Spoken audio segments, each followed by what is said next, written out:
ಓಂ ಶ್ರೀ ಗುರುಭ್ಯೋ ನಮಃ. ಗುರುದೇವೋ ಮಹಾದೇವೋ ಗುರುದೇವಃ ಸದಾಶಿವಃ. ಗುರುರೇವಃ ಪರಂ ತತ್ವಂ ತಸ್ಮೈ ಶ್ರೀ ಗುರವೇ ನಮಃ. ಶ್ರೀ ಭಗವಾನುವಾಚ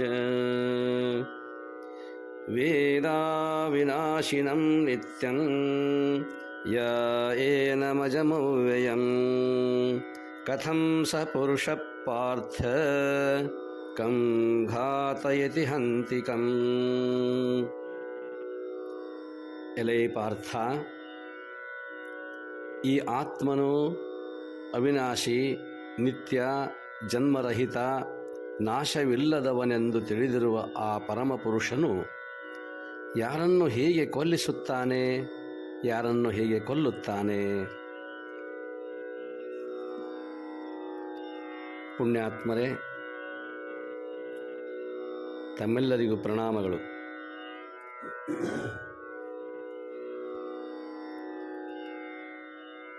ಹಿಂದಿನ ಶ್ಲೋಕದಲ್ಲಿ ಅರ್ಜುನನ ಸಂದೇಹವಿದೆ. ನನ್ನೆದುರಿಗೆ, ನನ್ನ ಕಣ್ಣೆದುರಿನಲ್ಲಿ ಸಾಯುವ ಅನೇಕ ದೇಹಗಳನ್ನು ನೋಡುತ್ತೇನೆ. ಅಲ್ಲದೆ ಸ್ವತಃ ನಾನೇ ನನ್ನ ಬಾಣಗಳಿಂದ ಅವರನ್ನು ಬಲಿ ತೆಗೆದುಕೊಂಡು ಕೊಲ್ಲುತ್ತೇನೆ. ಹೀಗಿದ್ದಾಗ ಅವರು ಸಾಯುವುದಿಲ್ಲ, ನಾನು ಕೊಲ್ಲುವುದಿಲ್ಲ ಎಂಬುದು ಹೇಗೆ ಎಂಬ ಸಂದೇಹಕ್ಕೆ ಉತ್ತರ ಭಗವಂತ ಕೊಡುತ್ತಿದ್ದಾನೆ. ಅರ್ಜುನ, ಆತ್ಮನು ಎಂದಿಗೂ ನಾಶವಾಗುವುದಿಲ್ಲ.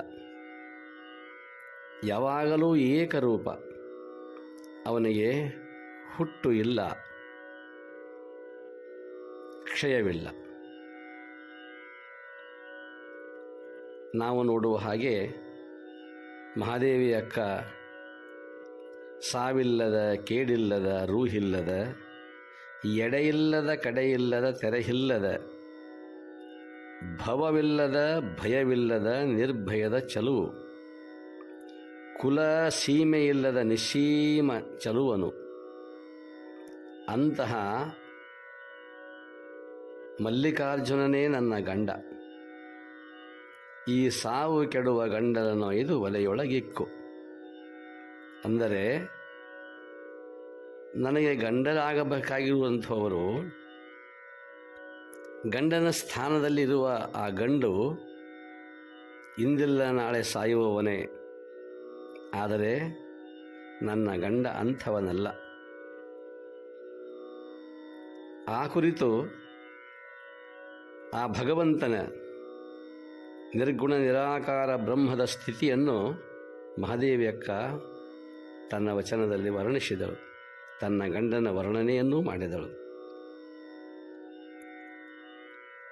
ಇಂಥ ವಿಮಲಾತ್ಮನೇ ತನ್ನ ರೂಹು ಎಂಬ ತಿಳಿವು ಈ ಜೀವನಿಗೆ ಇಲ್ಲ.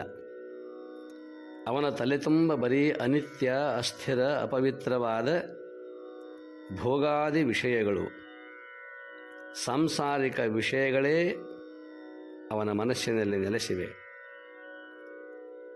ಕಾಮಕ್ರೋಧಾದಿಗಳಿಂದ ಅವನ ಅಂಗ ಕಾಯ್ದು ಹೋಗಿದೆ. ಬುದ್ಧಿ ಸ್ಥಿಮಿತ ತಪ್ಪಿದೆ. ಸರಿ ತಪ್ಪು ಕಾಣದಾಗಿವೆ.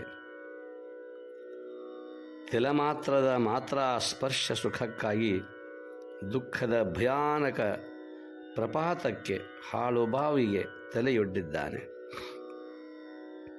ಒಂದು ಸುಂದರ ರೂಪಕ ಹಿಂದಿನಿಂದ ಬಂದಿರುವಂಥದ್ದು. ಎಷ್ಟು ಅದ್ಭುತ ನೋಡಿ. ಈ ಜೀವಾತ್ಮನೆಂಬ ಒಬ್ಬ ಯಾತ್ರಿಕ ಘೋರಾರಣ್ಯದಲ್ಲಿ, ಸಂಸಾರವೆಂಬ ಘೋರಾರಣ್ಯದಲ್ಲಿ ಯಾತ್ರೆ ಹೊರಟಿದ್ದಾನೆ.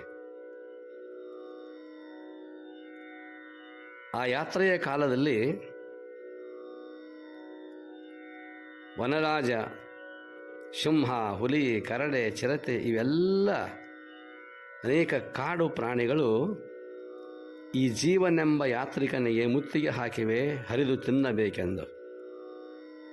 ಒಂದೇ ಕಡೆಯಿಂದಲ್ಲ, ಒಂದೇ ದಿಕ್ಕಿನಿಂದ 4 ದಿಶೆಯಿಂದ ಏನೂ ತಿಳಿಯಲಾರದೆ ಕಿಂಕರ್ತವ್ಯ ಮೂಢನಾದ ಅವನು ಓಡಿ ಹೋಗ್ತಾ ಇರುವಾಗ ಸ್ಥಳವಿಲ್ಲದ ಒಂದು ಮೃತ್ಯು ಕೂಪದಲ್ಲಿ, ಒಂದು ಹಾಳು ಬಾವಿಯಲ್ಲಿ ತಲೆ ಕೆಳಗಾಗಿ ಬೀಳುತ್ತಾನೆ. ತನ್ನನ್ನು ರಕ್ಷಿಸಿಕೊಳ್ಳುವ ಸಲುವಾಗಿ ಬಾವಿಯಲ್ಲಿ ಬೀಳುತ್ತಾನೆ. ಆದರೆ ಆ ಬಾವಿಯನ್ನು ಅವನಿಗೆ ಸುರಕ್ಷಿತವಾದ ಸ್ಥಾನವೆಂದು ತಿಳಿದಿರುವುದರ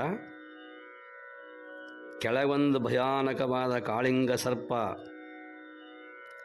ಆ ಕಾಮನೆಂಬ ಕಾಳಿಂಗ ಸರ್ಪ ಬಾಯದೆರೆದು ಕುಳಿತುಕೊಂಡಿದ್ದಾನೆ. ಅಲ್ಲಿಯೂ ಗಾಬರಿಯಾದ. ಬದುಕಬೇಕೆಂಬ ಆಸೆಯಿಂದ ಬಾವಿಯಲ್ಲಿ ಬಿದ್ದಿರುವ ಈ ಜೀವಯಾತ್ರಿಕ ಆ ಕಡೆ ಈ ಕಡೆ ನೋಡಿದಾಗ ಅಲ್ಲಿ ಅವನಿಗೆ ಕಂಡದ್ದು ಪಕ್ಕದ ಆ ಬಾವಿಯ ಪಕ್ಕದ ಆಲದ ಮರದ ಬೇರುಗಳು ಬಾವಿಯಲ್ಲಿ ಜೋತು ಬಿದ್ದಿದ್ದವು. ಸಹಜವಾಗಿ ಆ ಜೀವಯಾತ್ರಿಕ ಕೈ ಚಾಚಿದ, ಆ ಬೇರುಗಳನ್ನು ಹಿಡಿದುಕೊಂಡ. ಆ ಬೇರುಗಳೇ ಆಯುಷ್ಯವೆಂಬ ಬೇರುಗಳು. ದುರ್ದೈವ ಎಷ್ಟು ವಿಚಿತ್ರ ನೋಡಿ. ಆ ಬೇರಿನ ಮೇಲ್ಗಡೆಗೆ ಹಗಲು ರಾತ್ರಿಗಳು ಎಂಬ 2 ಇಲಿಗಳು ಆ ಬೇರನ್ನು ಕತ್ತರಿಸುತ್ತಲೇ ಇವೆ, ಪ್ರತಿನಿತ್ಯವೂ ಕಡಿಯುತ್ತವೆ. ವಿಚಿತ್ರವೆಂದರೆ ಅವನು ಹಿಡಿದ ಆ ಬೇರು ಆ ಅಲುಗಾಟಕ್ಕೆ, ಆ ರಭಸಕ್ಕೆ ಬೇರು ಅಲ್ಲಾಡಿತು. ಇವನು ಜೋಕಾಲಿಯ ಹಾಗೆ ಜೂತಾಡತೊಡಗಿದ.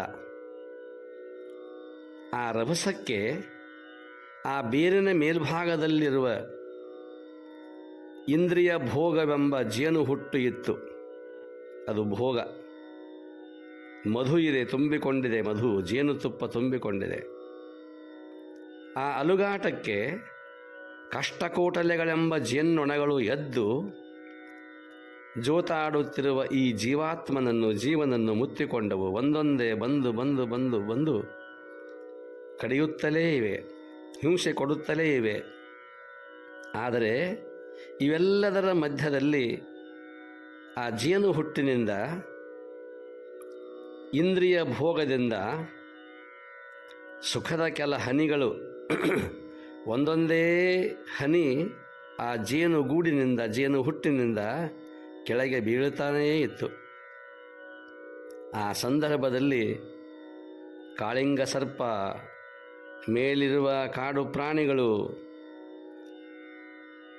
ಬೇರುಗಳನ್ನು ಕಡಿಯುತ್ತಿರುವ ಆ ಇಲಿಗಳು, ಈ ಜೇನ್ನೊಣಗಳು ಇವ್ಯಾವುದರ ಪರಿವೆ ಇಲ್ಲದೆ 2 ಹನಿ ಜೇನಿಗಾಗಿ ತನ್ನ ಬಾಯಿಯನ್ನು, ತನ್ನ ನಾಲಿಗೆಯನ್ನು ಚಾಚಿದ್ದಾನೆ.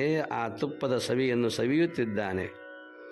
ಆದರೆ ಅದು ಕೇವಲ ಹನಿಯ ರೂಪದಲ್ಲಿದೆ, ಧಾರಾಕಾರವಾಗಿ ಬೀಳುತ್ತಾ ಇಲ್ಲ. ಆದರೆ ಅದು ನಿಶ್ಚಿತವಾಗಿ ತನ್ನ ನಾಲಿಗೆಯ ಮೇಲೂ ಬೀಳುತ್ತಿಲ್ಲ, ಮೂಗಿನ ತುದಿಯ ಮೇಲೆ ಬೀಳುತ್ತಿರುತ್ತವೆ. ಆ ಸಂದರ್ಭದಲ್ಲಿ ಆ ಮೂಗಿನ ತುದಿಯ ಮೇಲೆ ಬೀಳುತ್ತಿರುವ 2 ಹನಿಗಳನ್ನು ತಪ್ಪಿಸಿ ತನ್ನ ನಾಲಿಗೆಯಿಂದ ಅದನ್ನು ಸೀಪಬೇಕೆಂದು, ಅದನ್ನು ಸವಿಯಬೇಕೆಂದು ನಾಲಿಗೆಯನ್ನು ಹೊರಚಾಚಿ ಪ್ರಯತ್ನ ಮಾಡುತ್ತಲೇ ಇದ್ದಾನೆ. ಹಾಗೂ ಹೀಗೂ ಪ್ರಯತ್ನ ಮಾಡಿ 2 ಹನಿಗಳನ್ನು ನೆಕ್ಕಿದ. ಅದರ ರುಚಿಯನ್ನು, ಆ ಸವಿಯನ್ನು ಕಂಡ ಈ ಜೀವ ಎಲ್ಲವನ್ನೂ ಮರೆತ. ಎಂಥ ಉನ್ಮತ್ತ ಸ್ಥಿತಿ ನೋಡಿ ಈ ಜೀವನದು. ತಾನಿಲ್ಲಿದ್ದಾನೆ ಎಂಬುದನ್ನೇ ಮರೆತಿದ್ದಾನೆ.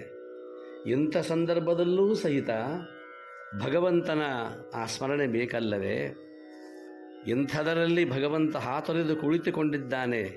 ಈ ಸಂದರ್ಭದಲ್ಲಾದರೂ ನನ್ನನ್ನು ನೆನೆಯಬಹುದಲ್ಲ ಈ ಜೀವ ಎಂದು. ಅದಕ್ಕಾಗಿ ಅದು ಯಾವಾಗಲೂ ಸಿದ್ಧವಾಗಿರುವಂತಹ ಪರಬ್ರಹ್ಮ ವಸ್ತು. ಮುದ್ದುರಾಮ ಹೇಳುತ್ತಾನೆ, ದೇವದಯೆ ಕಣ್ತೆರೆಯ ದುರಿತ ಭವ ಬಂಧನದ ದೇವದಯೆ ಕಣ್ತೆರೆಯ ದುರಿತ ಭವ ಬಂಧನದ ಬಿಗಿದೆಲ್ಲ ಸಂಕೋಲೆ ಕಳಚಿ ಬೀಳುವುದೋ.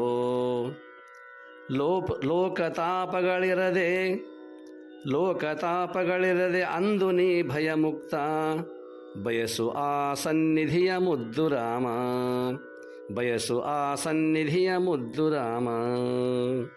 ಇಂಥ ಸಂದರ್ಭದಲ್ಲೂ ಈ ಜೀವಯಾತ್ರಿಕನಿಗೆ ಅದರ ಸ್ಮರಣೆ ಬರಬೇಕಲ್ಲವೇ? ಬರಲಿಲ್ಲ.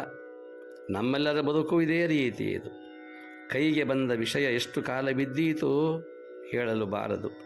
ಇದು ಮಾಯಾಜಾಲ, ಉದಮದದ ಯೌವನ ಅರೆ ನಿಮಿಷದ ಕನಸು. ಅದರ ಹಿಂದೆಯೇ ಯಾರಿಗೂ ಬೇಡವಾದ ದಾರುಣ ಮುಪ್ಪು. ಇಷ್ಟೆಲ್ಲ ಇದೆ.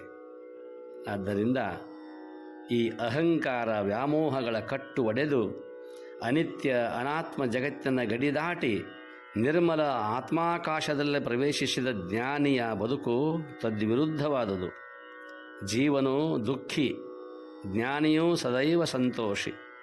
ಜೀವನು ಜನ್ಮ ಮರಣ ಚಕ್ರದಲ್ಲಿ ಸಿಲುಕಿದ ಗೊಂಬೆ, ಜ್ಞಾನಿಯು ಜನ್ಮ ಮರಣ ರಾಟಾಳ ನಿರೀಕ್ಷಿಸುವ ದೃಷ್ಟಾರ. ಆದ್ದರಿಂದ ಅಂಥ ದೃಷ್ಟಾರನು ಯಾವನನ್ನು ಕೊಲ್ಲಿಸುವುದು, ಯಾವನನ್ನು ಕೊಲ್ಲುವುದು ಅದೆಲ್ಲ ಬರೀ ಭ್ರಮೆ, ಅರ್ಥವಿಲ್ಲದ ಗೇಣಿಕೆ. ಅರ್ಜುನ, ನಿನ್ನ ಪ್ರಶ್ನೆ ಎಷ್ಟು ಬಾಲಬುದ್ಧಿಯದು ನೋಡು. ಕೊಲ್ಲಿಸುವ ಭಾವಕ್ಕೆ ಆಶ್ರಯ ದೇಹ ಹಾಗೂ ಅಹಂಕಾರ. ಅವೆರಡೂ ನೀನಲ್ಲ. ದೇಹವೂ ನೀನಲ್ಲ, ಅಹಂಕಾರವೂ ನೀನಲ್ಲ. ನೀನು ಎಂದಿಗೂ ಇಲ್ಲದಾಗದ ಅಮೃತಾತ್ಮ. ನಿನ್ನಲ್ಲಿ ನೀನು ನಿಲ್ಲು. ಆಗ ನೀನು ಯಾರನ್ನು ಕೊಲ್ಲಬಲ್ಲೆ, ಯಾರನ್ನು ಕೊಲ್ಲಿಸಬಲ್ಲೆ?